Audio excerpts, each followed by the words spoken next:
हर हर महादेव, जय श्री सीताराम। सूर्य नारायण 13 फरवरी को कुंभ राशि में प्रवेश कर जाएंगे, जहां पर पहले से ही शनिदेव विद्यमान हैं।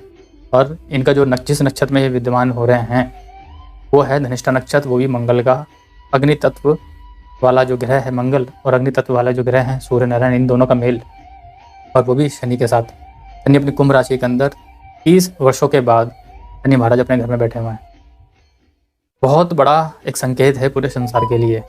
पिछले साल भी हमने देख लिया कि शनि महाराज अपने घर में थे मकर राशि के अंदर, तब उन्होंने क्या फूल खिलाए थे, पूरे विश्व को भी बचाया था उन्होंने, ऐसी बात नहीं है। लेकिन इस वक्त बात कुछ विशेष इसलिए है क्योंकि ये वायु तत्व की राशि है, और जितनी तेज़ी से वायु किसी चीज़ को फैलाती है ना, वो शायद ही कोई नहीं और नहीं फैला पाता। बहुत सारी चीज़ें एकदम से वायरल होंगी, चाहे वो युद्ध हो, चाहे वो आदमी का मान सम्मान हो, आत्म सम्मान हो, रोजगार हो, सभी पर इसका असर पड़ेगा। सूर्य नारायण क्योंकि आपकी आत्मा के कारक हैं, आपके पिता के कारक हैं, आपका मान सम्मान, यश, प्रतिष्ठा और सरकार, पावर, इन सभी का कारक सूर्य नारायण है। तो सभी 12 राशियों पे क्या असर पड़ने वाला वो हम बताएंगे। और इसके साथ मैं आपको ये बता देता हूँ कि मैं जो उपाय सभी के लिए बताऊँगा, सबके लिए मैं भी एक कॉमन उपाय बता रहा हूँ। बिना देर करे उस उपाय को तो आप ज़रूर करना। वो क्या, 3 उपाय हैं बहुत इंपॉर्टेंट, तीसरा बहुत इंपॉर्टेंट है, ध्यान से सुनना। पहला उपाय है कि रोजाना सूर्य नारायण को जल प्रदान कीजिए, अर्घ्य देना। दूसरा, अपने माता पिता की सेवा करना, विशेषकर पिता समान सभी व्यक्तियों का सम्मान करना। और तीसरा यह है कि यदि आपके पिता जीवित नहीं हैं तो उनकी बताई हुई पुरानी बातों को ध्यान करना, और उनके अनुसार जो उन्होंने दिशा निर्देश आपको अपने जीवन के लिए दिए थे वो आप फॉलो करना शुरू कीजिए। इसके अलावा गौशाला में जाके आप जो नंदी बाबा होते हैं ना, उनकी ज़रूर जो सेवा करनी चाहिए, विशेषकर इतवार के दिन, रविवार वाले दिन तो ज़रूर ही आपको गौशाला जाके एक बार तो उनके पेट को सहलाना चाहिए।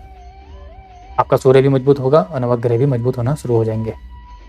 सावधानी क्या बरतनी है कि कभी भूल से भी किसी का बुरा अपमान ना हो जाए। अब एक एक करके स्क्रीन पर मैं आपको आपका राशिफल बताने जा रहा हूँ कि सूर्य नारायण आपको क्या फल देंगे। बुध का गोचर और शुक्र का गोचर वो मैं अलग से बताऊंगा, अभी हम सिर्फ बात कर रहे हैं सूर्य नारायण का आपके राशि पर क्या प्रभाव पड़ने वाला है। मेष राशि के लिए सूर्य भगवान जो है पंचम भाव के स्वामी बनते हैं, और पंचम भाव के स्वामी का जो है गोचर हो रहा है आपके लाभ स्थान के अंदर, अपने पुत्र की राशि कुंभ राशि के अंदर। कुंभ राशि के अंदर ये जाकर आपको चारों तरफ से प्रसिद्धि दिलाने का कार्य करेंगे। विशेषकर सामाजिक क्षेत्रों में आपका मान सम्मान बढ़ने के पूरे चांस यहाँ पर नजर आ रहे हैं। अपनी संतान से भी आपको सुख प्राप्त होगा। अगर संतान प्राप्ति के लिए कोशिश कर रहे हैं तो उसमें लाभ होने के पूरे चांस यहाँ पर दिखाई दे रहे हैं। कंपटीशन एग्जाम की तैयारी जो बच्चे कर रहे हैं उनके लिए भी ये लाभप्रद है, और जो व्यक्ति बुजुर्ग हैं उनके लिए भी ये गोचर उनको स्वास्थ्य प्रदान करने वाला होगा। कुल मिला के आपकी बुद्धि इस टाइम में सूर्य नारायण स्थिर रखेंगे और कोई भी गलत बात आपके दिमाग में नहीं। पिछले दिनों जो आपके साथ समस्या चल रही थी उसमें आपको यहाँ पर ये समाधान देंगे। आपकी सोच एक पॉजिटिव जगह जाके काम करना शुरू कर देगी। उपाय वही है जो मैं इस वीडियो के स्टार्टिंग में बता चुका हूँ। अगर आपने वो उपाय नहीं देखा तो वीडियो के स्टार्टिंग में वो उपाय देख सकते हैं। वृष राशि के लिए सूर्य नारायण चतुर्थ स्थान के स्वामी बनते हैं, और जाके वो बैठ गए हैं केंद्र के स्वामी बनकर केंद्र भाव में ही, दसम स्थान के अंदर। दसम भाव के अंदर सूर्य नारायण बली होते हैं, और यहाँ पर बैठकर वो जो है आपके सुख स्थान को देख रहे हैं, तो आपके सुखों की वृद्धि करने वाले बनेंगे। आपको प्रॉपर्टी का, वाहन का लाभ प्राप्त कराएंगे। यदि आप किसी ऑटोमोबाइल सेक्टर में काम करते हैं तो वहाँ पर भी आपके पदोन्नति होने के चांस यहाँ पर नजर आते हैं। माता के स्वास्थ्य में थोड़ा सा आपको सावधानी बरतने की जरूरत है, या माता समान और भी जो स्त्रियाँ हैं आपको उनसे सावधान रहने की जरूरत है, एक बात। दूसरा ये कि शनि महाराज का गोचर भी यहाँ पर हो रहा है, तो आपका कार्य क्षेत्र बढ़ेगा। इस बार मौका ना गंवाएं। अगर आपको कहीं से बहुत अच्छा काम का ऑफर आता है तो बिना देर करे उस काम को पकड़ लीजिए। ज़्यादा अच्छे के चक्कर में ऐसा ना हो कि आप ये भी मौका हाथ से गवा दें, क्योंकि 1 महीने के लिए सूर्य नारायण का गोचर यहाँ पर हो रहा है। विद्यार्थियों के लिए भी यही सेम बात है, उन्हें अपनी पढ़ाई पर पूरा ध्यान रखना है, क्योंकि बहुत अच्छा समय आ रखा है जिस समय आपको थोड़े से प्रयास में भी सफलता प्राप्त हो सकती है। तीर्थ यात्रा पर जाने का आपको सौभाग्य प्राप्त हो सकता है। पिता के साथ आपकी जो मनमुटाव था उसमें कमी आएगी, और पिता के दिशा निर्देशों के अनुसार आप कार्य करें तो आपको तत्काल लाभ होने लग जाएगा। मिथुन राशि के लिए सूर्य भगवान जो है ना तीसरे भाव के स्वामी बनते हैं, पराक्रम स्थान के, और जाकर विराजमान हो रहे हैं कुंभ राशि के अंदर नवे स्थान यानी कि भाग्य स्थान के अंदर जाकर, जहाँ पर भाग्य का स्वामी पहले से ही विद्यमान है। पिछले कई सालों से जो समस्याएं चल रही थी आपके पास वो तब धीरे धीरे खत्म हो रही हैं, और इन 1 महीने के अंदर आपका मान सम्मान भी बढ़ेगा, आत्मविश्वास भी बढ़ेगा, आपको शक्ति का एहसास होगा। आपको एहसास होगा कि पब्लिक आपकी बात सुन भी रही है, मान भी रही है, और किसी तीर्थ यात्रा का भी आपका योग बनता हुआ दिखाई दे रहा है। तीर्थ यात्रा भी नहीं हो रही तो कम से कम यह है कि कहीं यात्रा का योग तो आपका अवश्य ही बन रहा है। लेकिन वो यात्रा सुखद भी होगी और उसमें आप उस यात्रा से आपको लाभ भी प्राप्त होगा, मान सम्मान भी आपका बढ़ेगा और आनंद भी आपको प्राप्त होगा। स्वास्थ्य में भी आपके सुधार होने लग जाएगा। जो व्यक्ति परेशान चल रहे थे किसी बीमारी से, उसमें भी आपको लाभ होता हुआ यहाँ पर नजर आ रहा है। करना क्या है इसका पूरा लाभ प्राप्त करने के लिए जो उपाय मैंने इस वीडियो के स्टार्टिंग में बता रखा है, उस उपाय को आप जरूर देखिए। कर्क राशि के लिए सूर्य नारायण दूसरे स्थान के स्वामी बनते हैं, धन स्थान के, और जाकर बैठ गए हैं वो अष्टम भाव के अंदर जाकर, जहाँ पर शनि महाराज पहले से ही विद्यमान हैं। शनि महाराज चूंकि आपके सप्तम भाव के स्वामी भी बनते हैं और अष्टम भाव के स्वामी, तो यहाँ पर थोड़ा सा ये एक दुर्योग का निर्माण करता हुआ नजर आ रहा है।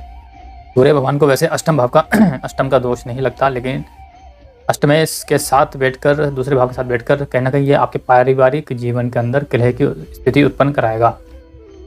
आपके परिवार में, आपके कुटुंब में ये क्लेश की स्थिति उत्पन्न कराएगा और आपका जो वैवाहिक जीवन है उसके अंदर भी कुछ डिस्टर्बेंस नज़र आती हुई मुझे यहाँ पर दिखाई दे रही है। इसके लिए ज़रूरी यह है कि आप खूब ज़्यादा अपने पिता का सम्मान कीजिए और कोशिश कीजिए गौशाला में जाकर गायों की सेवा कीजिए, नंदी बाबा की सेवा कीजिए, क्योंकि ये एक महीना आपके लिए परीक्षा की घड़ी होने जा रहा है। कर्क राशि वालों के लिए विशेष सावधानी की जरूरत है। सिंह राशि वालों के लिए सूर्य का गोचर आपके सप्तम भाव पर हो रहा है, जहाँ पर सप्तम शनि के साथ वो बैठे हुए हैं। मंगल चूंकि आपके भाग्य के स्वामी बनते हैं और आपके सुख भाव के स्वामी बनते हैं, और सूर्य नारायण और शनि महाराज मंगल के ही नक्षत्र में हैं।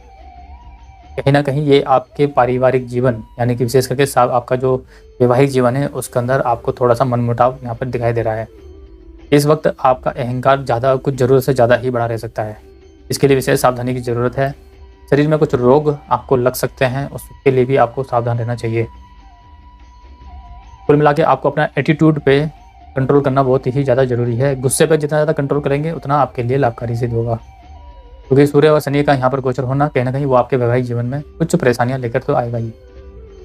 व्यापार कर रहे हैं उसमें आपको लाभ प्राप्त होगा, और विशेष करके आपको जो है गुरु महाराज की सेवा करनी चाहिए। गुरु महाराज का मतलब यहाँ पर है ब्राह्मणों की सेवा कीजिए, गौशाला में जाकर खूब दान पुण्य कीजिए, और जो मैंने वीडियो के स्टार्टिंग में जो उपाय बताए हैं उन उपायों को करना शुरू कीजिए। कन्या राशि वालों के लिए सूर्य नारायण जो है 12वें स्थान यानी कि बच्चे के भाव के स्वामी बनते हैं, जो कि छठे स्थान पर हैं इस टाइम में, और वहीं पर ही शनि महाराज भी विद्यमान हैं। शनि महाराज का छठे भाव में होना बहुत शुभ होता है।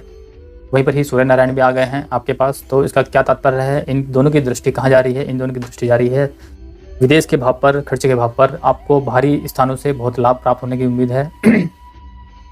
विदेशी संबंधों से बहुत लाभ होने की यहाँ पर प्राप्ति मुझे के योग दिखाई दे रहे हैं। इसके अलावा जो भी छुपे हुए रोग, रिपु और ऋण हैं वो सब शांत हो जाएंगे। उनमें कोई जो है आपको टेंशन लेने की ज़रूरत नहीं है। आपके जो कर्जे थे वो भी ख़त्म हो जाएंगे, जो रोग था वो भी शांत हो जाएगा, ख़त्म हो जाएगा। और कुल मिला के ये गोचर आपके लिए लाभकारी ही सिद्ध होने वाला है, क्योंकि एक 12वें स्थान का स्वामी आपके छठे स्थान में आकर विराजमान हो रहे हैं। ये एक शुभ योग है। कुल मिला के यहाँ पर ठीक है। दुश्मन और शत्रु आपको कुछ भी आपका नहीं बिगाड़ पाएंगे। आपका चारों तरफ भाग्योदय ही होता हुआ यहाँ पर नजर आ रहा है। सूर्य नारायण को रोजाना जल तो जरूर प्रदान कीजिए, और जो वीडियो के स्टार्टिंग में मैंने उपाय बता रखे हैं वो जरूर कीजिए। गौशाला जरूर जाइए। तुला राशि के लिए भगवान सूर्य नारायण का गोचर पंचम स्थान पर होने जा रहा है, जो कि आपके 11वें भाव के स्वामी बनते हैं, और शनि महाराज के साथ बैठकर पंचम स्थान में बैठकर आपके लाभ स्थान को ही देख रहे हैं। तात्पर्य क्या है? तात्पर्य यह है कि इस वक्त आपको सिर्फ अपनी संतान से संबंधित कुछ कष्ट प्राप्त हो सकते हैं। सावधानी रखनी है। ज़्यादा कष्ट की बात, चिंता की कोई बात नहीं, इतना खतरनाक भी मामला नहीं है, लेकिन कुल मिला के फिर भी सावधानी रखनी जरूरी है यदि आपकी वाइफ या आपका शिशु अभी गर्भावस्था में है। वैसे सूर्य नारायण इस टाइम आपको चारों से उन्नति दिलाएंगे। आपका मान सम्मान, यश, कीर्ति, पद प्रतिष्ठा बढ़ने के पूरे चांस यहाँ पर दिखाई दे रहे हैं। आपका सामाजिक दायरा बढ़ेगा। सोशल मीडिया अगर का आप यदि काम करते हैं तो वहाँ पर आपकी प्रेजेंस और ज़्यादा बढ़ने लग जाएगी। सामाजिक क्षेत्र में आपका काम लोग पसंद करेंगे और आपको रिकॉग्निशन भी प्राप्त होगी, प्रतिष्ठा भी प्राप्त होगी आपको। कुल मिलाकर आपका ये गोचर जो सूर्य नारायण का गोचर है शनि महाराज के साथ में, ये अति उत्तम होता हुआ दिखाई दे रहा है। इस समय का पूरा सदुपयोग कीजिए। वीडियो के स्टार्टिंग में बताई हुई बातों का जो उपाय मैंने बता रखे हैं वो जरूर पालन कीजिए। वृश्चिक राशि के लिए सूर्य नारायण जो है आपके दसम भाव के स्वामी बनते हैं। दसम भाव के स्वामी जाकर कहाँ जा के बैठ रहे हैं? उनका गोचर चल रहा है आपके चतुर्थ स्थान के अंदर, जो कि आपके सुखों का घर होता है। यहाँ पर शनि महाराज पहले से ही विद्यमान है। जमीन जायदाद, प्रॉपर्टी, बाग बगीचे, स्कूल कॉलेज से रिलेटेड कुछ भी काम अगर आप करते हैं तो उसमें आपको लाभ प्राप्त होता हुआ दिखाई दे रहा है। यहाँ पर आपका कार्य क्षेत्र भी बढ़ता हुआ नजर आ रहा है। पिता के माध्यम से आपको कुछ शुभ सूचनाएं प्राप्त हो सकती हैं और आपकी माताजी या आपकी माता से संबंधित जो परिवार है, आपके ननिहाल या उस साइड के लोग, वहाँ से भी आपको कुछ शुभ सूचना प्राप्त हो सकती है। आपका कार्य क्षेत्र तो बढ़ेगा।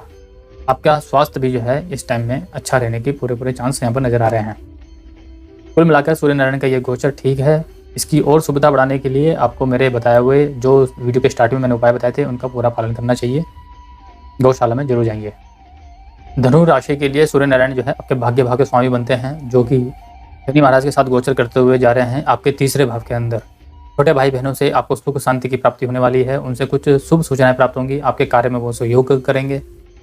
किसी विशेष यात्रा की चांस यहाँ पर मुझे दिखाई दे रहे हैं, जिसमें आप कोई तीर्थ यात्रा भी कर सकते हैं, गंगा इत्यादि की भी यात्रा कर सकते हैं। अगर पॉसिबल हो तो ये तीर्थ यात्रा करेंगे तो आपको इसमें लाभ प्राप्त होगा। लेकिन यदि आप मटर गश्ती या घूमने फिरने के पर्पज से जा रहे हैं तो वहाँ पर सिर्फ आप मेहनत करके आएंगे और उसका कुछ ज़्यादा लाभ आपको नहीं प्राप्त होने वाला। लेकिन यदि आप चाहते हैं कि आपका पुण्य भी प्राप्त हो, आपको आगे के लिए भी लाभ प्राप्त हो, तो बेटर ये है कि आप किसी तीर्थ स्थान पर जाकर यात्रा करके आएँ। कोर्ट कचहरी में कोई मुकदमा चल रहा था तो वहाँ पर भी आपको कुछ अच्छी सूचना प्राप्त होती हुई मुझे यहाँ पर नज़र आ रही है, क्योंकि सूर्य नारायण का सीधी दृष्टि अपने क्षेत्र पर पड़ रही है, आपके नवम भाव पर।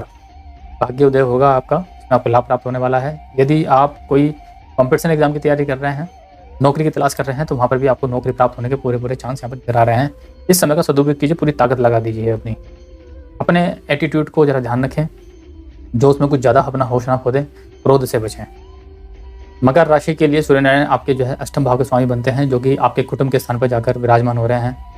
वहीं पर ही शनि महाराज भी पहले से विद्यमान है। जहाँ पर आपको तीर्थ यात्रा का अभी पिछले दिनों मौका मिला, अब उसमें थोड़ी सी कमी आती हुई नज़र आ रही है। कोशिश कीजिए कि तीर्थ यात्रा रुके ना और जहाँ जो भी मौका मिले उसको कीजिए।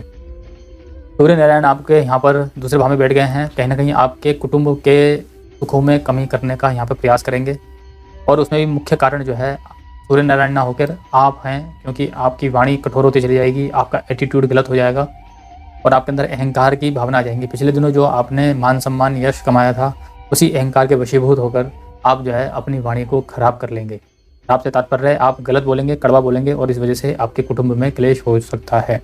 इसके पूरे चांस यहाँ नजर आ रहे हैं। उसके लिए क्या करना चाहिए?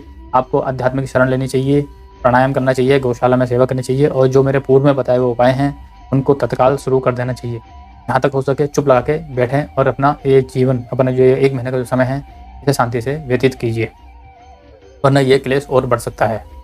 कोर्ट कचहरी का मुकदमा चल रहा है तो उसमें भी आपको थोड़ा सा सावधान रहने की अत्यंत आवश्यकता है। कोई गुप्त बात प्रकट हो सकती है, वैसी गुप्त बात है जो आपके मुंह से निकल सकती है, समाज के सामने आ सकते हैं। इसलिए मकर राशि वाले विशेषकर सावधानी बरतें।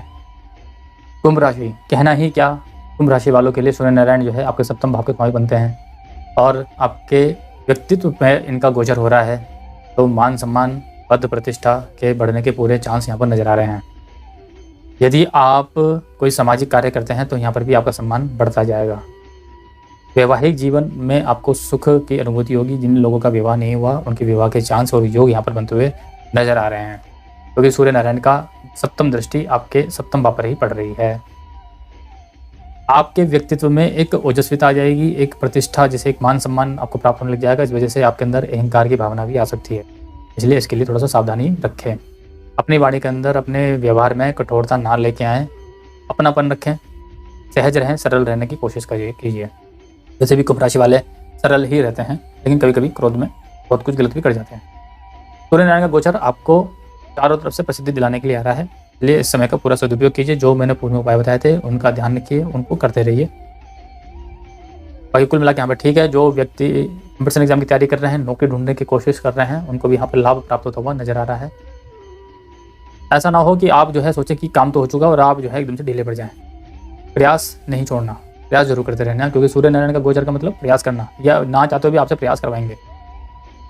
मीन राशि के लिए सूर्य नारायण का गोचर 12वें स्थान में होने जा रहा है और वो छठे भाव के स्वामी बनकर, रोग रिपु ऋण के स्वामी बनकर कहाँ जा रहे हैं? खर्चे के स्थान पर जा रहे हैं।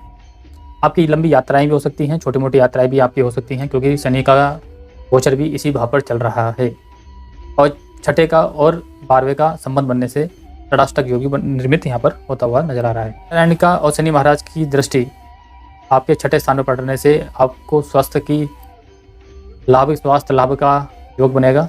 जो बीमारी चल रही थी उसमें आपको राहत मिलेगी। एक दूसरा, आपने जो कर्जा ले रखा था वो कर्जा आपके ख़त्म होने लग जाएगा, समाप्त होने की कोशिश कीजिए उस कर्जे को।